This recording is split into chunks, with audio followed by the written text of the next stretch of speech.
الحمدللہ رب العالمین والصلاة والسلام علی رسولہ الکریم اما بعد۔ رمضان میں فضیلت والے اعمال آج کے درس کا موضوع ہے۔ نمبر 1 سیام یعنی روزہ، نمبر 2 عمرہ یعنی رمضان المبارک کے مہینے کے اندر میں عمرہ کرنا، نمبر 3 اعتکاف، نمبر 4 شب قدر کی تلاش، نمبر 5 صدقہ، اور نمبر 6 تلاوت قرآن، نمبر 7 افطار کروانا اور قیام اللیل یعنی تراویح کا اہتمام کرنا۔ یہ رمضان المبارک کے اعمال میں سے ہیں۔ مسلمانوں کے لیے ماہ رمضان میں نو بنو یعنی قسم بقسم عبادت میں خوب محنت کرنا مشروع ہے۔ مثلا نفلی صلاتیں، نفلی اعتبار سے وہ جو نمازیں پڑھنا چاہتا ہو وہ پڑھ سکتا ہے۔ غور و فکر کے ساتھ تلاوت قرآن، نیکیوں میں بڑھ چڑھ کر حصہ لینا، تمام برائیوں اور گناہوں سے جلد از جلد خالص توبہ کرنا، بکثرت تسبیح و تحلیل یعنی اللہ کی پاکی اور لا الہ الا اللہ کا ورد کرنا، تحلیل کا معنی ہوتا ہے، اور تکبیر اللہ اکبر اور استغفار کرنا، رسول اللہ صلی اللہ علیہ وسلم پر درود و سلام پڑھنا، شرعی دعائیں پڑھنا، بھلائی کا حکم دینا اور برائی سے روکنا، اللہ کی طرف بلانا،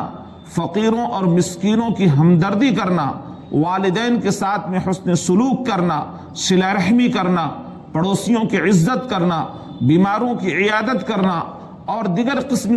نیکیاں ہیں۔ اگر رمضان المبارک کے اندر میں ان نیکیوں کے کام کو کیا جائے، جو دیگر مہینوں کے اندر میں بھی یہ نیکیاں ہیں ان کے اوپر اجر و ثواب ملتا ہے، لیکن رمضان المبارک کے مہینے میں اگر ان نیکی کے امور کو انجام دیا جائے تو اس کا ثواب بڑھا دیا جاتا ہے، نیکیوں کا ثواب رمضان المبارک کے اندر میں بڑھا دیا جاتا ہے۔ جیسا نمبر 1 پر سیام، صوم کا رکھنا، ظاہر بات ہے کہ اس مہینے کا صوم مسلمانوں کے اوپر فرض ہے، جیسا کہ اس کی تفصیل پہلے گزر چکی ہے۔ نمبر 2 قیام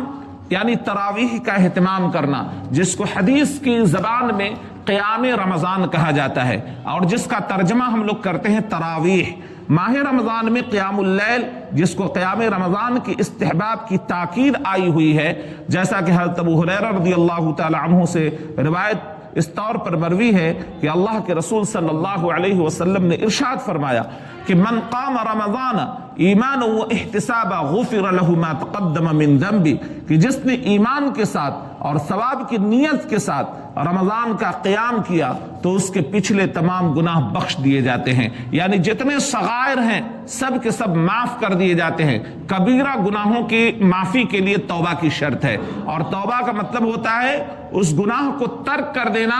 اور اس کو نہ کرنے پر اس کا عزم کرنا اور اس کی طرف نہ بڑھنا۔ یہ اصل توبہ کا معاملہ ہوتا ہے۔ یہ نہیں کہ صرف زبان سے کہے اللہ توبہ اور پھر دوسرے دن اس گناہ کی طرف ہم بڑھ گئے، نہیں، توبہ کا مطلب ہی ہوتا ہے اس گناہ کو ترک کر دینا، چھوڑ دینا اور اللہ تعالیٰ سے اس کی معافی مانگنا۔ آپ صلی اللہ علیہ وسلم کا عمل یہ تھا کہ آپ عام طور پر 8 رکعتیں قیام اللیل فرمایا کرتے تھے، ہر 2 رکعتوں پر سلام پھیرتے اور 3 رکعتیں وتر پڑھا کرتے تھے، نہایت خشوع و خضوع اور اطمینان کے ساتھ پڑھتے تھے، ٹھہر ٹھہر کر تلاوت قرآن کیا کرتے تھے۔ حضرت عائشہ رضی اللہ تعالی عنہا کی حدیث ہے کہ آپ صلی اللہ علیہ وسلم ماہ رمضان میں قیام رمضان اور غیر رمضان میں قیام اللیل 11 رکعتوں سے زیادہ نہیں پڑھا کرتے تھے۔ یہ روایت امام بخاری نے اپنی کتاب کے اندر میں اور امام مسلم نے اور دیگر لوگوں نے بھی اس روایت کو نقل کیا ہے۔ حضرت عائشہ رضی اللہ تعالی عنہا ہی کی روایت ہے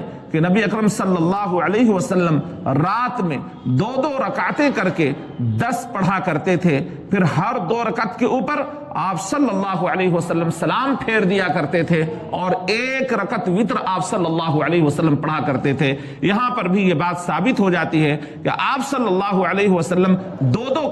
کر کے 10 پڑھا کرتے اور آخر میں آپ صلی اللہ علیہ وسلم 1 وتر پڑھ لیا کرتے تھے۔ لہذا تراویح کی رکعتوں کی تعداد کے مسئلے میں افضل یہی ہے جو ذکر ہوا ہے، کیونکہ یہی اکثر و بیشتر حالات میں آپ صلی اللہ علیہ وسلم کے عمل کے مطابق ہے، اور صلاۃ پڑھنے والوں پر اس میں نرمی اور سہولت بھی ہے، اور یہی خشوع و خضوع اور اطمینان کے زیادہ قریب بھی ہے۔ لیکن جو شخص اس سے زیادہ رکعتیں تراویح پڑھے تو کہا جاتا ہے کہ اس کے اوپر کوئی وبال اور کوئی گناہ نہیں ہے۔ اس معاملے میں انسان کو نہیں جھگڑنا چاہیے، کیونکہ عبداللہ ابن عمر رضی اللہ عنہما کی حدیث ہے کہ نبی اکرم صلی اللہ علیہ وسلم کی ارشاد فرماتے ہیں کہ رات کی صلاۃ دو دو رکعت ہے، یعنی دو دو کر کے بغیر کسی گنتی کے متعین کیے ہوئے وہ دو دو کر پڑھتا ہے۔ پھر جب صبح ہو جانے کا خوف ہوتا، یہ بیان فرماتے ہیں کہ آپ صلی اللہ علیہ وسلم کبھی رات کی صلاۃ دو دو رکعتیں پڑھتے، جب کسی کو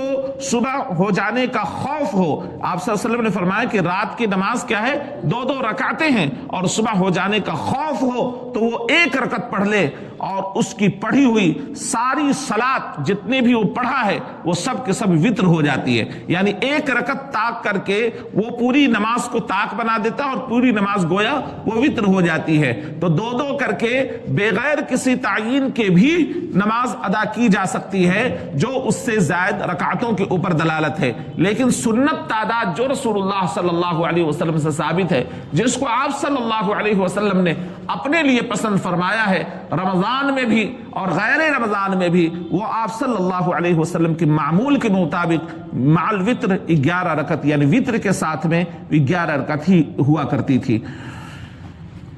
نمبر 3، تلاوت قرآن۔ ماہ رمضان میں کثرت کے ساتھ قرآن مجید کی تلاوت کرنا یہ مستحب عمل ہے، کیونکہ یہ مہینہ قرآن کا مہینہ ہے۔ اللہ تبارک و تعالیٰ کا ارشاد ہے کہ شہر رمضان الذی انزل فیہ القرآن ھدی للناس وبینات من الھدی والفرقان،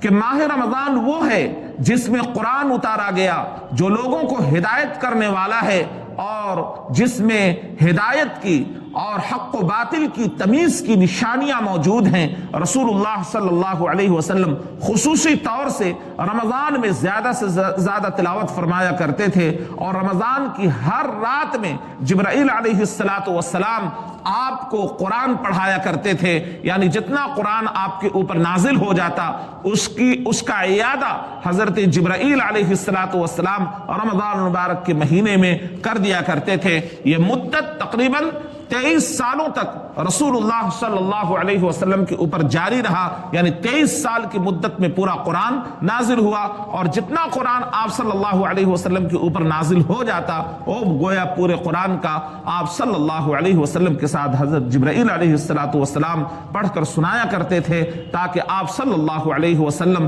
اس کو ریپیٹ کر لیں اور اس کو ایک مرتبہ اس کا اعادہ ہو جائے۔ تو بہرحال قرآن مجید کا اعادہ کرنا، اور اسی طرح قیام رمضان کے اندر میں قرآن مجید کا سننا بھی رسول اللہ صلی اللہ علیہ وسلم سے ثابت ہے، اور آپ صلی اللہ علیہ وسلم کے صحابہ بھی قرآن مجید قیام اللیل کے اندر میں سننے کا اہتمام کیا کرتے تھے۔ نمبر 4،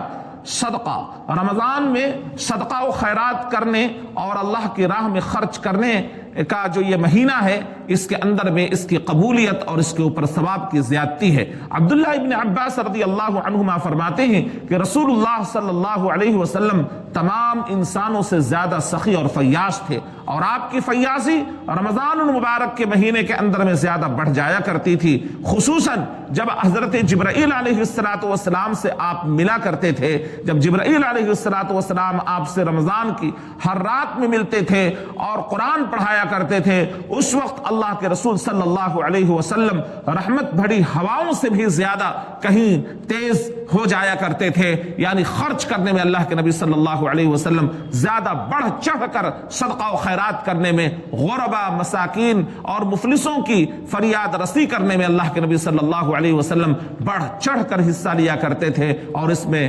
مثال آپ صلی اللہ علیہ وسلم کی دی گئی کہ سخت تیز تند ہواؤں سے بھی زیادہ آپ صلی اللہ علیہ وسلم اس مہینے میں صدقہ و خیرات کرنے والے ہو جایا کرتے تھے۔ بقیہ انشاءاللہ جو اعمال باقی ہیں کل کے درس میں انشاءاللہ اس کو پیش کیا جائے گا۔ یہیں پر اکتفا کیا جاتا ہے۔ اللہ تعالیٰ سے دعا ہے کہ اللہ تعالیٰ ہم تمام لوگوں کو رمضان المبارک کے اس مہینے کے اندر میں ان اعمال کو کی ادائیگی اخلاص کے ساتھ کرنے کی توفیق عطا فرمائے۔